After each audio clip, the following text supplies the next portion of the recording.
There's been more violence in the Cabo Delgado area of Mozambique, with at least 7 people being killed. 4 of them were beheaded. The United Nations says 10,000 people have fled their homes in the area.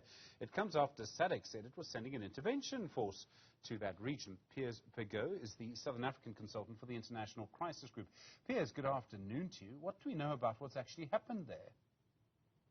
Well, what we've seen in the last few weeks, and particularly following the Ramadan period, has been a significant uptick in the number of attacks that have taken place in affected districts of the province of Cabo Delgado. But what we've seen worryingly in the last 2 weeks is a push south by some insurgent groups into districts in the south of the province that to date have been not affected by violent incidents. And we've seen a number of beheadings and killings in villages, a couple of incidents with the targeting of security forces, but insurgents coming into proximity with Pemba, the regional capital, in a way that we've actually not seen before.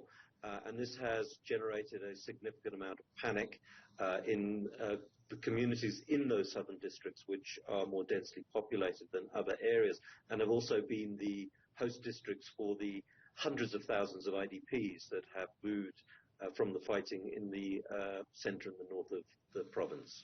SADC was supposed to send in a force. I understand that Rwanda had, with a bilateral relationship with the government of Mozambique, sent in soldiers to that area as well. Is that not working? Are these militant groups, or militant group perhaps, still able to carry out attacks like this despite that? Well, you know, the intervention from July last year with the Rwandans, and then a few weeks later followed by forces from SADC, what's known as the Salmon Force, SADC's mission in Mozambique.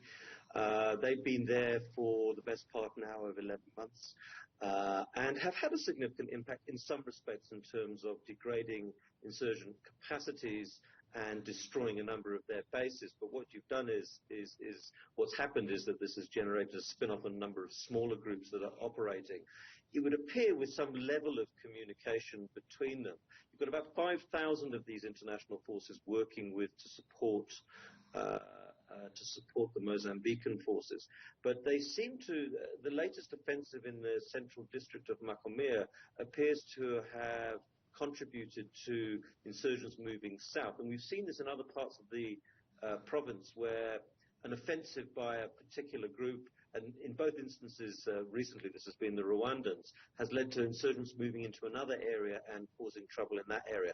So, you know, this is extremely difficult terrain to conduct a counterinsurgency operation in. And whilst, you know, the forces there are doing a relatively good job, they're also bound, particularly the Salmon forces, by limited capacity, limited air assets, and a limited presence on the ground. So, yeah, it's working in some respects, but not working in many other respects. I mean, it's a temptation then, of course, is to just send in more soldiers and perhaps more helicopters, which may be what's needed there. Would that work? Or would that not necessarily just continue to have the impact that you've suggested, where it just pushes these insurgents into other areas, may make it worse? Yeah, I think this is one of the longer-term challenges for the insurgents. They have time on their side.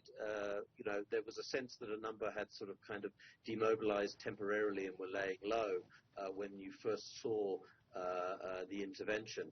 It's not clear how many insurgents are still in place. I'm talking about 150, 200 active insurgents at the moment.